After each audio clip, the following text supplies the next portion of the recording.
What's up, family? Bet online is the fastest and easiest way to wager on all your favorite sports, contests, events with first to market odds and lines. Find reviews and news for every league from the MLB, NFL, NBA, NHL, combat sports, esports, and even golf. Bet Online continues to be the top online resource for all your sports information, from live in-game betting, props, and futures. Head to Bet Online today or use your mobile device to join today and make your first sports bet. Use our promo code BELIEVE50, BLEAV50, to receive your 50% welcome bonus on your first deposit. Bet Online, where the game starts, who's a proud sponsor of the Bossman Show on your radio.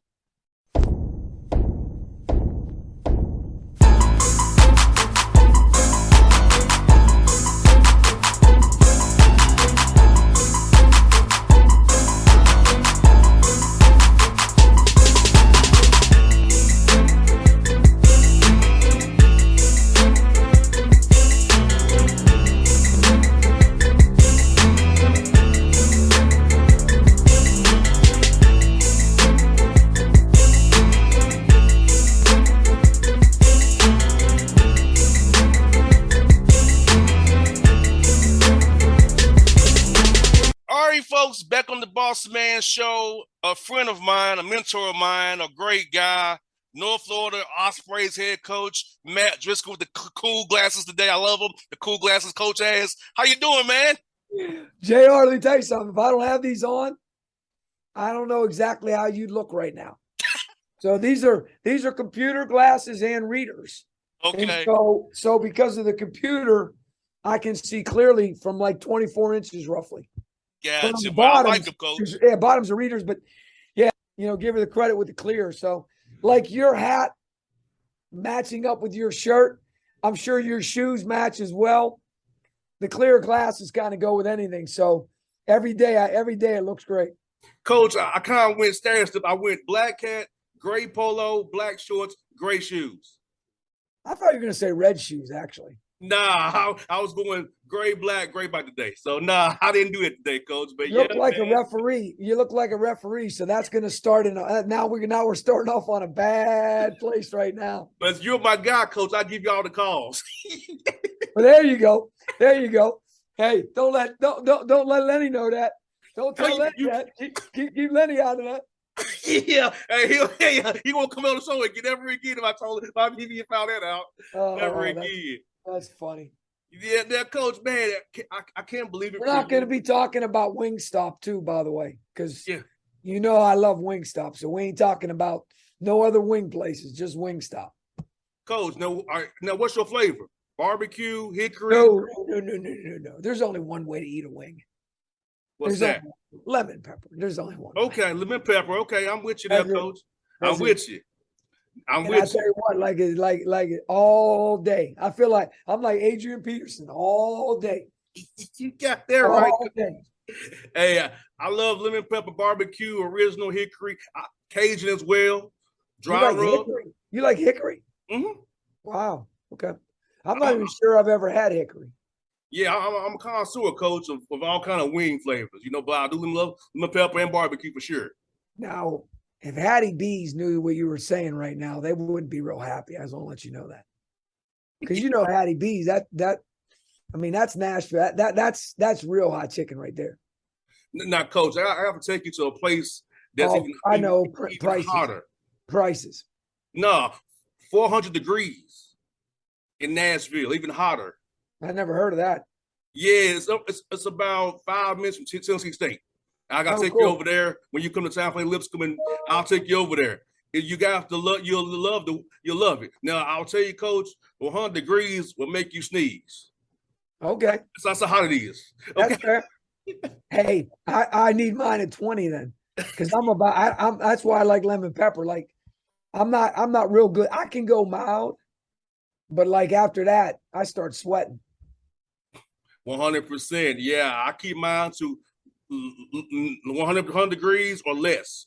I can't go higher than that because, like you said, I don't like hot food. I like it, but I can't deal with it too So well. if they sell like 400 degree, do you have to sign a waiver or something? Oh no, you just have a In burnt case you mouth. don't, in case you don't die or something, you don't fall over and be done with it. Yeah, and also another spot in Nashville, not very known, Prince's Hot Chicken. Yeah, Prince. That's what I meant. I meant Prince's. Yeah, Yeah, Prince's. Yeah, that's another that's on spot. the east side. Yes. Yeah, so I go between 100 degrees up in Tennessee State and Prince's, and another one they have now called Pepper Fire Hot Chicken. And that's another place, and it's over there about West End area over there. Well, that's where we always stay over there in the West End, and that's why we like Hattie B's because number one, it's amazing food. Number two, as about as good of people as you could want to be around. I mean, they're just really, really good people, and it's a neat environment for our guys, and it's walkable.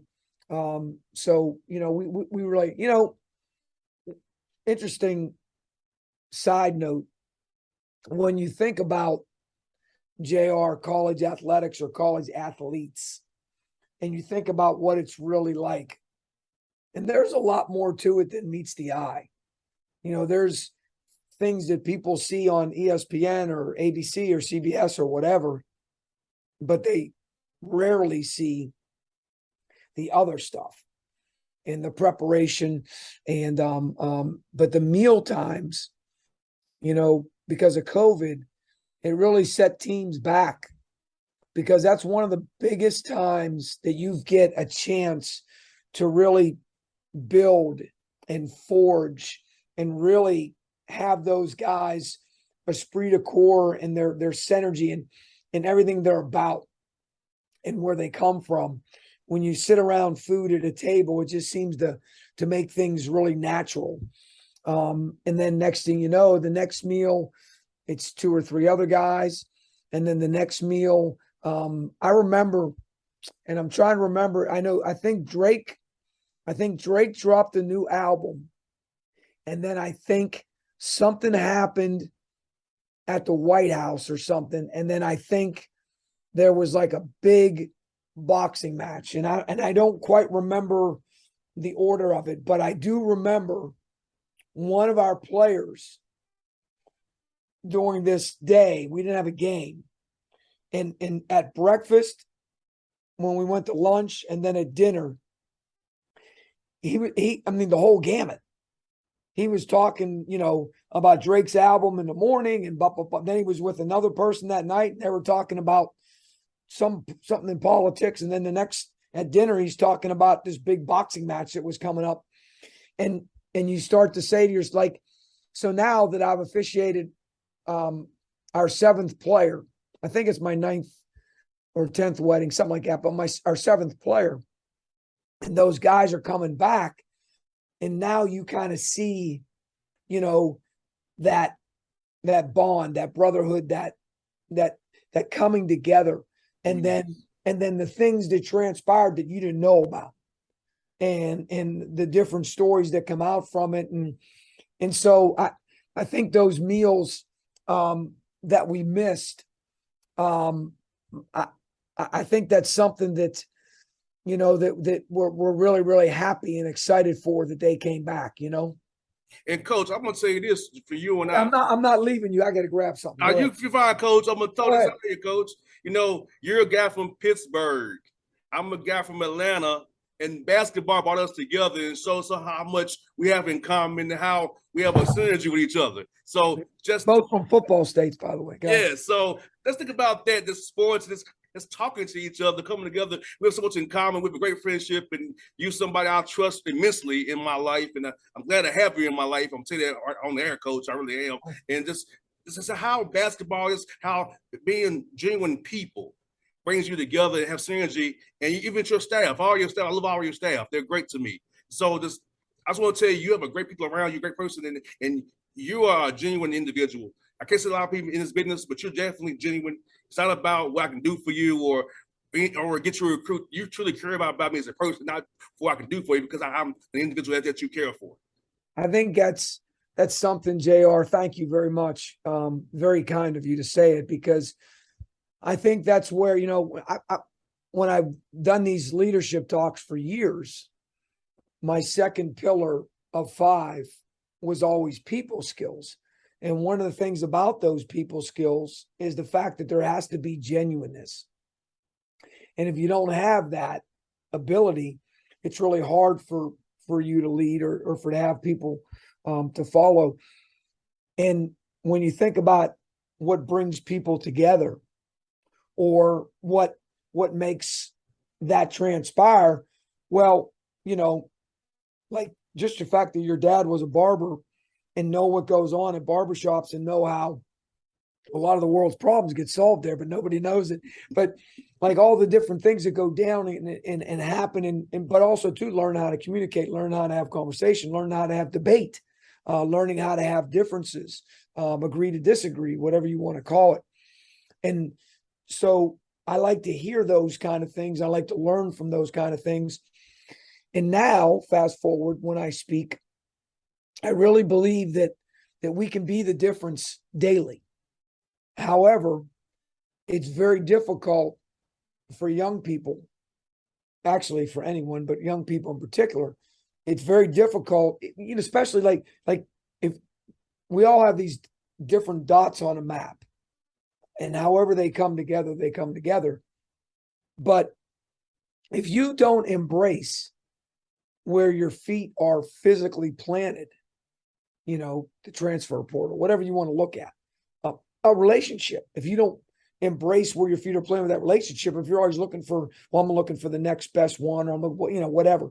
And if you don't embrace where your feet are planted with your children, if you don't embrace it with your community, whatever that looks like. But then I say that word that I've always talked about with that second pillar, but you've got to have genuine purpose, and your purpose has got to be genuine. At the end of the day, we get hired and fired for winning and losing. Like, that's our profession. But that doesn't mean I have to be like a certain way, or if things aren't going, whatever it is. I mean, so to me, that's really important that we continue to teach our young people that. And I think maybe not, and maybe you speak on this. I mean, there's probably a lot of that you learned from being in your dad's barbershop. Correct. I learned people, different backgrounds, different perspectives. That's why I'm able to interact with anybody, because my dad could. My dad had an innate skill besides when he was coaching football and basketball, whatever, when I was just cutting hair, he could connect with people. And I feel like I had that same gift that no matter where I go, I can connect to anybody there. Like I was a coach. I was at the tennis tournament for 10 days. And I became friends with security guards or people who work in the restaurants or the volunteers, because I don't care what your role is. I was looking at you as a person, not what you do. But as I define you to me, I look at you what's in your heart and what your vibe is and what you're about. And it doesn't mean you have to spend 3 hours. It's the genuineness. And then you walk by them 10 times, and by the 5th time, 6th time, 7th time, whatever it is. And now you're starting to, the relationships, whatever. And that to me is exactly what it is, whether it be the maintenance guy, like this morning, we had our last gathering, the physical activity around campus. And as I was waiting for the guys, I don't know, 4, 5, 6, 8, I don't even know how many it was, because it was in the morning. It was about 7, I guess it was about 7:30. And like, I've been here 14 years, and a lot more then than I do now. I don't run on campus as much as I used to, just because we do different time. The timing is just different. And, but all those people you would run by and say hello to and yada, yada, yada. And now, like the lady that went to Michigan and loves Michigan football, like every time I see her, I never say hello to her. You know what I say to her? Go Blue. Yeah. That's what I say to her. And like the guy, finally Georgia won, and he has a dog's, flag on his golf cart, that he drives every day, and he drove by me today, and I yell, you go dog, hey goes, how you doing? And like, so those are the kind of things I think can help our communities. I think they can help our, when I say community, the biggest bang for your buck is in the middle where bullseye. If you throw darts, that's where you get the most points. Well, the campus, that's our biggest bang for our buck. And you better have a situation where the campus is understands who you are as well too. I mean, there's a guy retiring I just ran into and was just messing around with, and for like 4 seconds, he came at me real fast. There was I said, "Yeah, you trying to go airborne, or what are you doing?" Now, coach, I ain't trying to do that. My time's ticking out. I said, I know you're retiring. You tell me every time you see me now, you trying to rub it. But I mean, that's the kind of thing, JR, when you're going to that tennis tournament, those are the kind of things that, people need that. And that little bit could be the difference in that person's day. And they might just have it. This might just be having a really, really bad day. And all of a sudden they're like, you know what? That young man, he was a great smile he had. He's really nice to me. So I think it's important. Sure. And I credit my mom and dad for that. I know my mom was a Lipscomb grad. I know that's something that Lenny would love. That she's a Lipscomb grad. Hey, one of our players' dad was a great player. Scored like 1,300 points at Lipscomb. That's okay. Yeah, Right. but I think I really learned people skills from my father. He taught me that, and I feel like that's why I'm doing it with this radio show. I guess hang with people because I'm genuine. I have no agenda. It's just about having real conversation. Let me ask you this question: did he ever try to show you how to cut hair? Yes, it went very badly. Well, at least you knew what you were really not good at. Yes. Hey, I told him I can't coach and cut hair, but I can talk about all those things. He said, "Yeah, he used to be a talker, then, son. You don't try this." You can't see him, but up there on the bottom right is my junior college team, and number 20, Bobby Farrington, was my roommate, and so he's like, "Hey, Driscoll, just because we're trying to save money back in the 80s. Hey, do me a favor. Oh yeah, I can do that. That's no problem. Yeah, no problem." And it starts with the fade, and then you don't get it right, and then it ends up here, and then you don't remember back in the day. This is in the 80s, and then you got it up here, and then you ended up getting it like almost like this much round hair, and then and eventually. He's like, man, just take it off, just get rid of it. So I learned as well as a college teammate that wasn't my avenue either. We have a kid on the team. We actually bought a barber chair. We have a barber chair in the locker room. He actually cuts some of our guys' hair.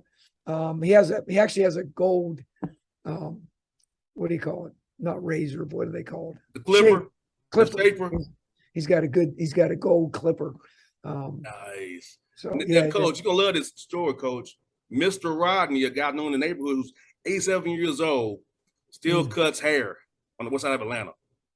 First of all, I'd ask him to put his hand out to see how much it shakes at 87. Yes, Mr. Rodney still cutting hair. Man. Course, when you got stuff like this, it don't matter. Yeah. All you gotta do is go to Great Clips and get the best deals and whatever. Yeah, he's like, I don't want to retire, JR. I love it too much. I said, Mr. Rodney, you've been doing this way before I was born, man. Wow. Good for him. Yeah. And just like my father, he marched with Dr. King back in the day. He saw how Atlanta used to be. So he's an elder who tells us all kinds of stories about how the old Atlanta was. I love talking to that gentleman because he has a wealth of knowledge always for us. Does he foresee as well?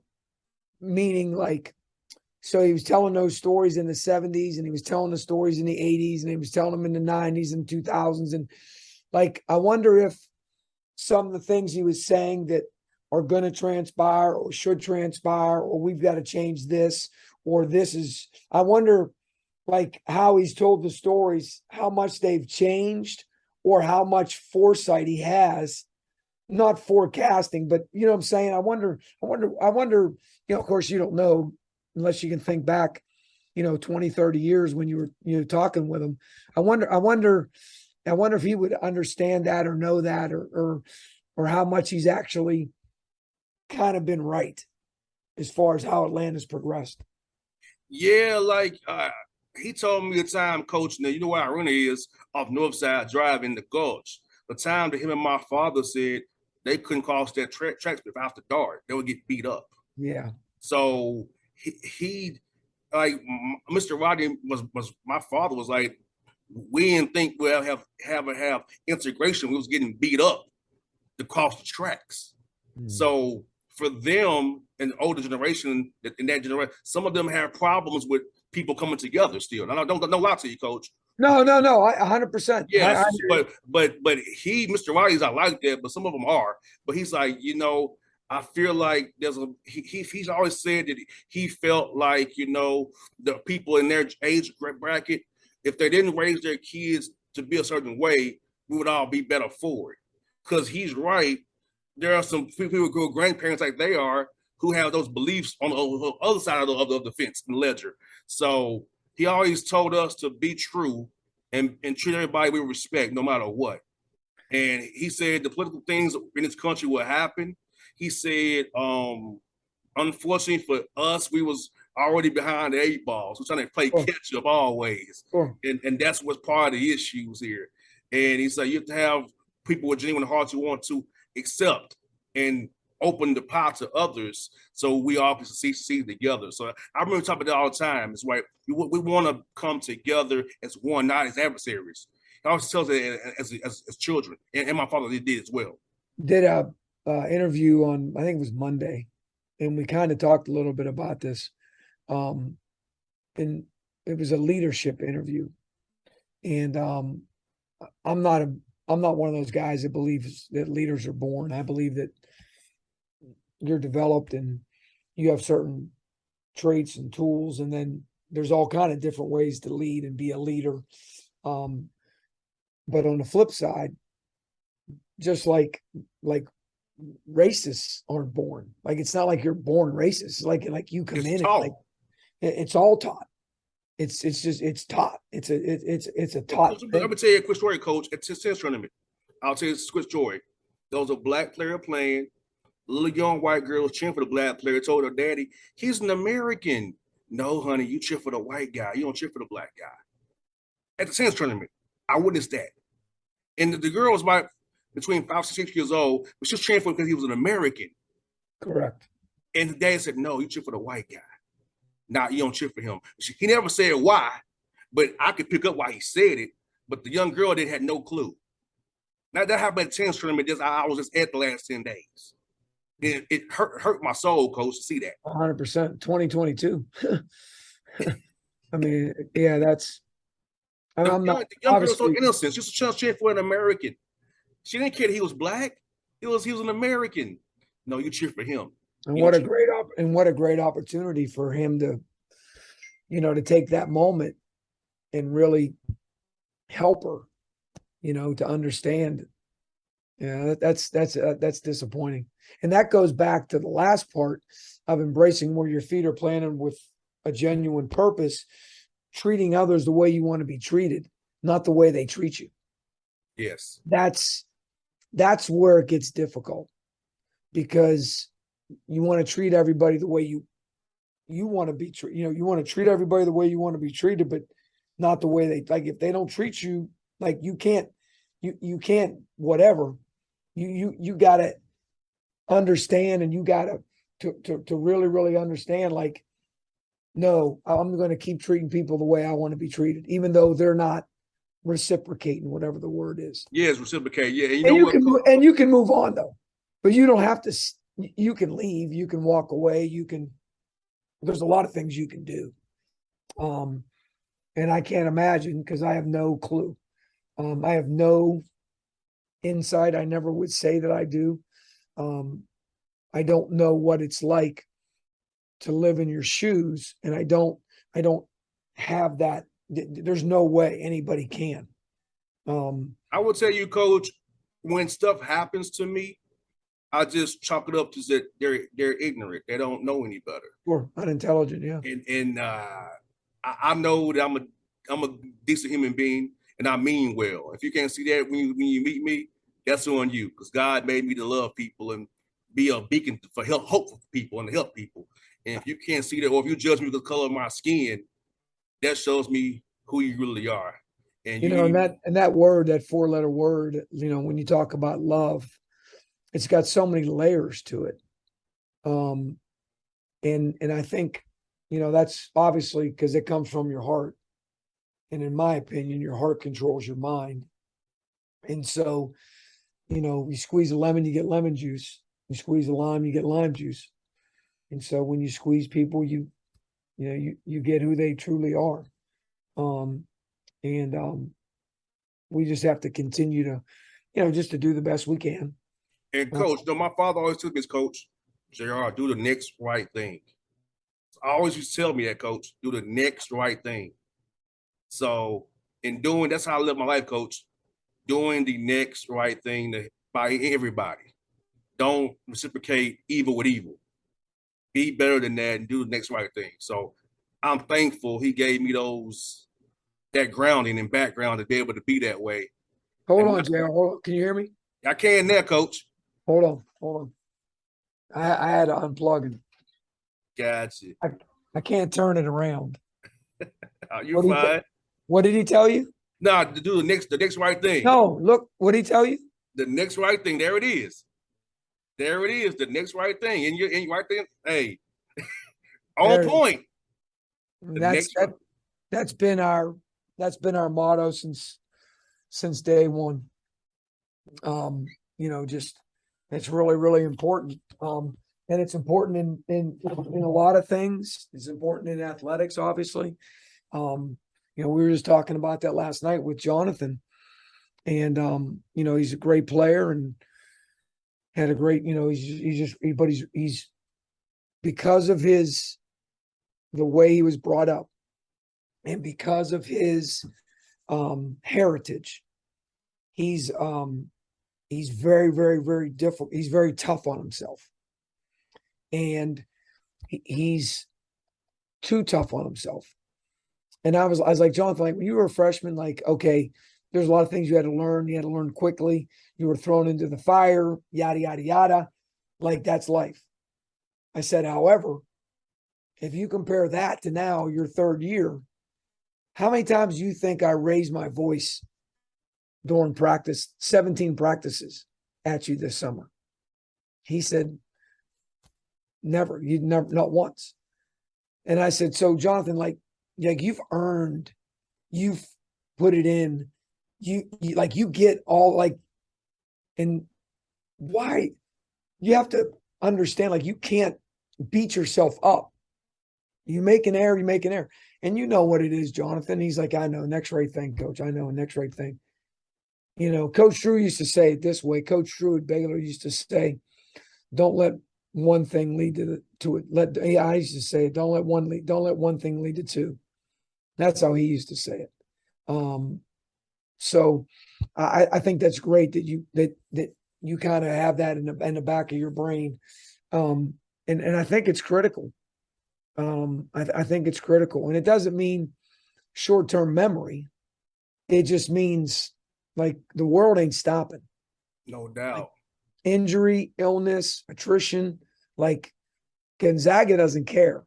Like November 7th, they're playing us. Like, you know what I mean? So like, and like last year is a good example, JR. You know, people don't know this. And again, when you deal with reality, so like now's perception, you guys, the media, you come out with your preseason magazines, your preseason prognostication, whatever that's called, your preseason stuff, right? And then when it, you know, if people are like you do your due diligence, you talk to people that are in the league. Some people, they look on the internet and they say, oh, they got this, and this. This guy's from, you know, this high major. He's from this high major. Well, they're going to be pretty good. Whatever. It's all perception. Reality is March. And when you look at our group from last year, this is what super. So the A's son, in my opinion, now has 14 teams. I believe there are 7 to 8 that can for sure win the tournament. If it's a 3-game, if you're one of the top, it'll be a 3-game. If you're 7, 8, 9, 10, so that in that case, it'll end up being 4 games. But if you're 1, 2, 3, 4, 5, 6, it'll be 3 games. And I think there's 7 to 8 teams that can win the tournament. Now, winning the regular season, we've done it 3 times in the last 8 years, last time in 2020. Winning the regular season has a little bit more to it because it's 18 games and yada, yada, yada. But for us, for instance, last year, we start with COVID and then it doesn't, we get set back. Our first game on the road at Gulf Coast, we had 7 guys. And then we get guys back and now we go 1-7 the first 8 games of the league. We lose 5 games, either in the last possession or the last minute, whatever it was. It was, buzzer beaters and misses and free throw, whatever. It's 5 of them. And 2 of our leading scorers got concussions in that time. And we're telling our guys, like, here's what we got to do. Here's what and then we flip it. And then the second half of the season, we go 6-2. So now we're the only team in the league in the regular season to beat Jacksonville State and Liberty, the 2 teams that won both of their sides. And so 6-2, and we lose a flagrant one they didn't call on a play at home that we probably would have been 7-1. And our 2 leading scorers that got concussions in the first 1-7, JR, when we flipped it to 6-2, the last 4 weeks of the season, one had a broken finger and one had a torn ligament in his elbow. Wow. They didn't play, but we still went 6-2. So now you're hot and now you're like, okay. And so my point to you is that's why the tournament is so dangerous. And that's why I say, I think there's 7 to 8 that can win the tournament.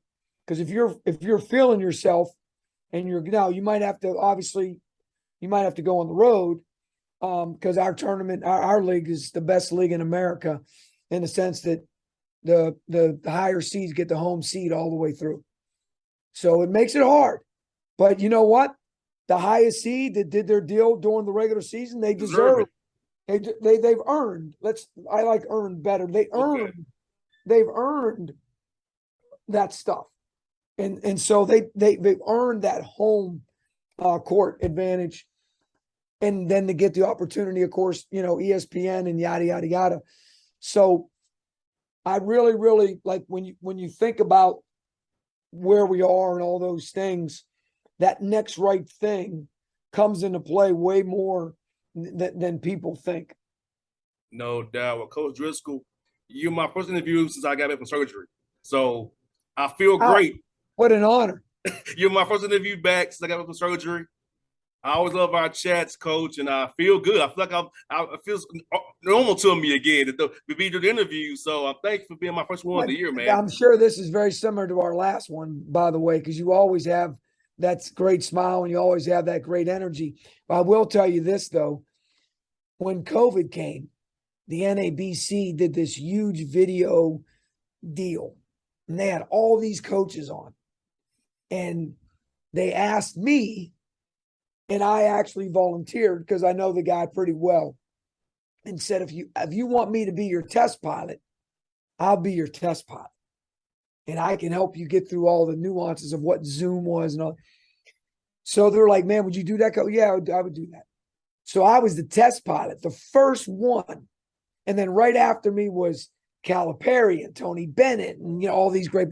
And then they said, Coach, we want to throw you a little bone. We want to let you be the last one, too. You'll be the only one that does it twice, and you're going to close us off as well at the end of this. I think it was like 2 months or 3 months. I said, man, that's awesome. And they said, it's even better because you're going to close and you're going to follow Greg Popovich. And I'm like, that's what I said. I said, wow. So the first one, we probably get, I don't know, 800, 900,000. I don't even know. It was a lot of people. And we worked through all the nuances and, sharing your screen and, all those things that are, that are whatever. Now they're nothing. Close your eyes, right? So now we get to the end. So if you do this to me, then I know you truly love me. So we get to the end, and I'm going to follow Greg Popovich. So I jump on 15 minutes early, of course. And I'm pretty sure there was like 2,000 people on watching Greg Popovich. And it was a Friday. And I went at 5:00. I remember it's like it was yesterday. So I'm thinking, man, 2,000 people, even if half of them get off, I'm going to have an audience of 1,000 coaches across the world that are going to learn about the University of North Florida, all that stuff. 87 coaches stayed on. Wow, Coach. Hey, like and I was thinking, late night comedy show almost. I was thinking, man, this is awesome. I'm going to help them out, and then they're going to help us out on the back end. I'm going to follow Greg Popovich. Yeah, well, guess what? I was the only one that followed. Everybody else followed him off the screen when he got off. Everybody else got off. So there's a good leader, I guess. Hey, well, Coach, I'm always happy back on the show, Coach. I love you, man, in real life. And so not just business with me, is you're a true friend, a mentor of mine. So thank you so much, Coach. I look forward to seeing you when I'm come to my house in Nashville and see you all play against Austin P and Lipscomb for sure. We'll go get some hot chicken as well, Coach. See you in February. All right, Coach. I look forward to it, buddy. Thank you, baby. Have a great weekend. Anytime, Coach.